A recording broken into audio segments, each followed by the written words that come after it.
उमरगा तालुक्यातील मुरुम येथील नारळीमठ परिसरातील रहिवासी मेघराज नरसिंग नागोबा यांच्या घराला शॉर्ट सर्किटमुळे बुधवारी रात्री 9च्या सुमारास अचानक आग लागली।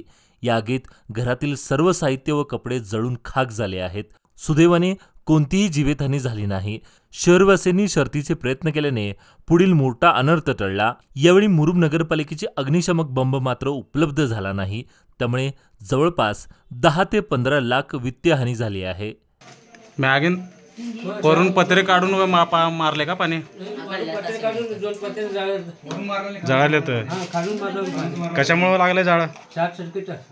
मग शिव साहेबाला फोन लावला तर आम्ही गाडी खराब झाली म्हणून सांगितले। गाडी खराब झालेलं नुकसान कसं करायचं मग?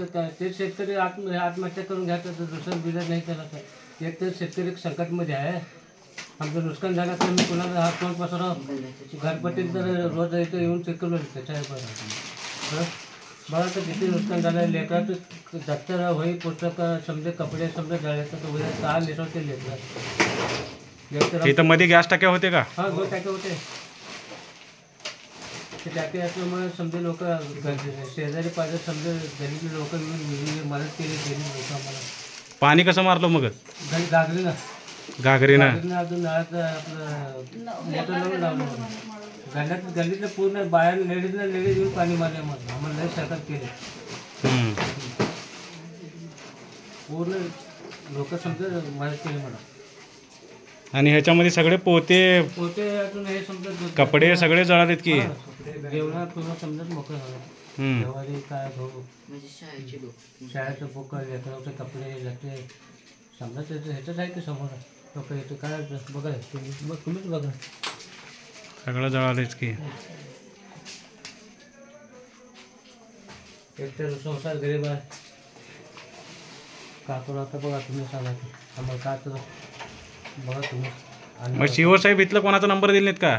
ते गाडीच खराब झाल्या म्हणले त्यांनी 2-3दा फोन केलो मी। आता न त्यांचं फोनचं वाट बघत बसलो, गल्लीत समजा जाळाचं काम होतं मग त्याला बघत बसलो। मग लोक समजा आम्हाला मदत केलं समजा लोक आले, आम्ही या म्हणता नाही आले समजा लोक बघत कसं बसतो। शेजार पाजार लोक येऊन काय लेडीज होते त्याच्या बाहेर बघा लेडीज आहेत का नाही ते 5-4 पैसे लोक येऊन समजा पाणी मारून आम्हाला सहकार्य केले। आता उद्या ते लेकरला असेल कपडे येतात। गावामध्ये नगर परिषदची गाडी खराब होऊन लई दिवस झालेत, त्यांनी चालू केलं नाहीत अजून। आता आमचं कसं उद्या सकाळी तुम्ही नगर परिषदला चला, उद्या सकाळी जाऊन तक्रार देऊ। हे झालेलं नुकसानाचं आता जिम्मेदार कोण, जबाबदार कोण? नगर परिषद का नगर परिषदचे अधिकारी का हे त्यांच्या हाताखालीचे माणसं? बरोबर।